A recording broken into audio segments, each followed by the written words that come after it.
Hello and welcome to the DFS_PhD show for today, the 30th of January. Remember, you're good enough, you're strong enough, and gosh darn it, someone's got to win that money. And hey, finally, we got a few basketball screenshots, taking down satellites here and there. Not with this lineup because it was only entered in the 50-cent one. It was between my like 40th and 50th worst projected lineup yesterday.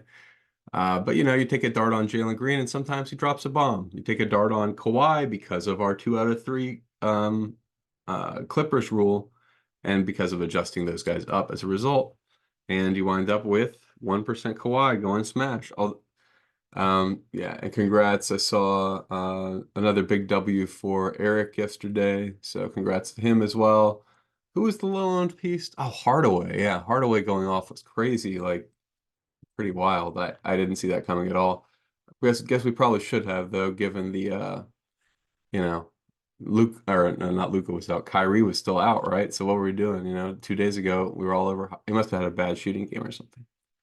But I mean, I'm sure he's priced up, but nonetheless, he's got a lot of yeah. Let me tell you what we did today. I don't think I have any new so this is still a pretty slate starter. This is way, way, way before shoot around. Make sure you're paying attention to shoot around news because we have a couple of very important pieces of news on the slate. Let's look at the questionable guys. Oh, okay. So I gotta scroll through these guys. So Poeltl, pretty important news there. We're expecting him to be in. Same thing with Miles Turner. I don't know. This would be Poeltl's first game back, and they're projecting him full minutes, so we'll have to listen carefully about that. Anunoby, we're currently projecting him in, even though he's questionable. Halliburton, we've heard a fair amount that he'll be back today. We don't know about Maxey or Embiid as well. Currently, we're pretending they're both in. Obviously, if they're not in, you should play those guys. Then we've got DeJontay. We're projecting him in as well. Mathurin and Hunter, it looks like 50-50 to play. Jalen Smith, 50-50 to play. Porzingis probably in. So those are the way we're projecting the slate. Beyond that, my projections and changes. Disrespectful projection for Seth Curry. I mean, or Seth Curry. Steph Curry. Now let's talk about disrespectful. But anyway, so I just changed it to what his court IQ is for the year. So I just went court IQ. What is the Golden State Warriors? 46.5. Okay. Well, I'll put him at 46 because 46.5 is too much. But I gave 15% cap, and I didn't get to him anyway. So it doesn't look like it really matters that much in the scheme of things.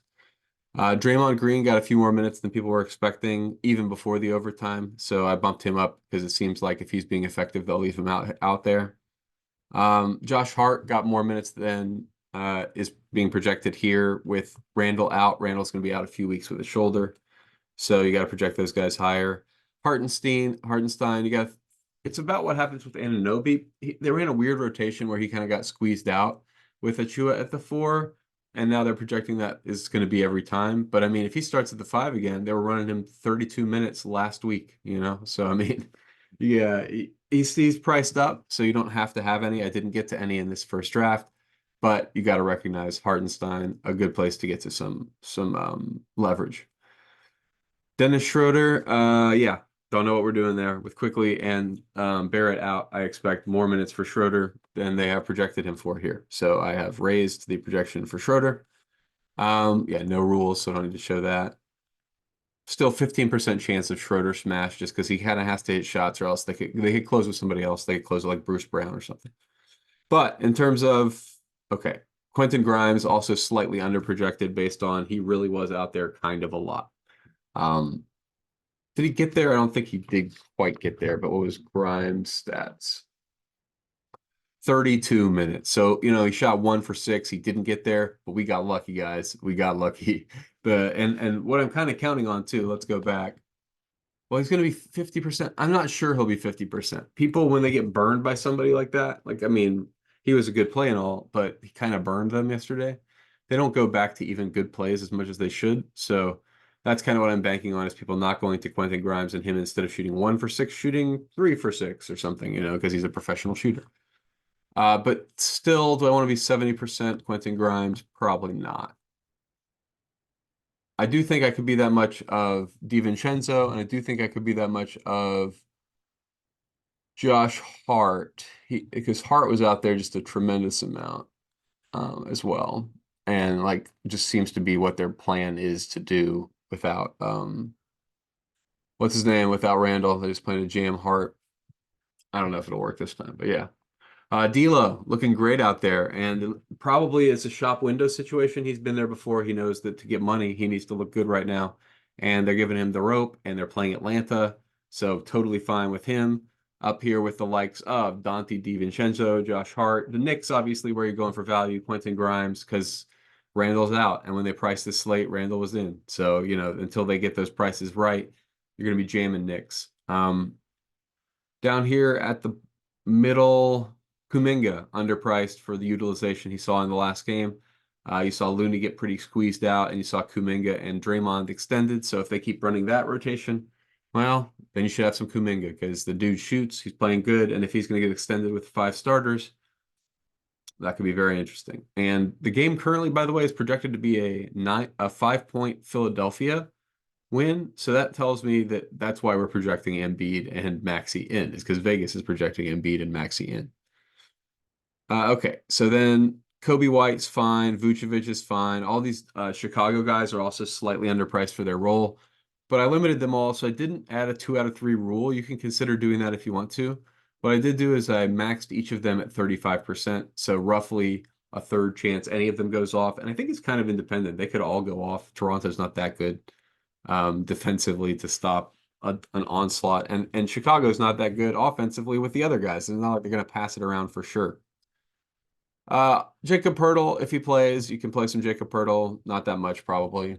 Some AD is fine. Some Brunson. Yeah, beyond this, I mean, I don't know how high you could project Brunson. Maybe a little higher. He didn't have a great game yesterday. How long did he play? Mostly interested in the minutes. 34. Nope. Can't change our projection on 34 minutes. If sometimes Tibbs run them into the ground. But he's not doing that now. A smidge of Julian Phillips. I didn't unclick because he's getting in that rotation. A smidge of Nora, even though it's a little chasey and I don't want more than 15%. Because, I mean, if he gets that opportunity, him or Dick or one of these other random guys off the bench, Hauser or Peyton Pritchard, guys are all in play for a little sprinkle because they could do that thing. I mean, that thing wins you tournaments. So you got to have a sprinkle just in case they do that thing. All right. And that's pretty much it. It's a short slate today. Pay attention to news, obviously, but these are our guys up at the top. You can choose. I'm not really sure who I should say the third. I think I won't make Grimes core just because, again, somewhat questionable chalk. If he really is going to be 50%, watch that throughout the day. I think I'll make who I'm more confident in the minutes, the Sumu, but in terms of the point per minute, Kuminga. You know what? I'll just make it Russell. Because D'Lo's like in the shop window. He's taking a zillion shots, playing against Atlanta in an up-tempo game. So we'll say DiVincenzo, Hart, and Russell are our core for the day. But also, like you don't have to jam the core. You can say, I feel strongly about 2 of those guys, so I'm jamming them. And I liked one of your other mid-range picks or whatever. And then I got a couple of other guys, or I'm going to go with game stack. Game stacking completely on the table on a 5-game slate. If your game goes to overtime, you win. Congratulations. I have done that with the one build I did for the single entry. Oh yeah, I probably should have shown that. I did top 1% in the single entry as well for the 555. Cheapy boys single entry leaderboard thing. But yeah, so that's pretty much it. Remember, you're good enough, you're strong enough. Oh, let's talk about. Yeah, I did talk about the Knicks center situation, Toronto center. Oh yeah, Toronto center situation. If Poeltl is out, you go back to the Jontay and Thaddeus fork. They played 44 minutes. That was only like a couple minutes at the end. They started playing around with different rotations and stuff at the last game. But definitely go back to that fork. You saw the big Jontay game even in 20 minutes. And Thaddeus Young could definitely get there in 26, 28 minutes, whatever he gets as a starter. So anyway, that's the one last little bit I wanted to cram in before I say you're good enough, you're strong enough. And gosh darn it, someone's got to win that money. Might as well be us.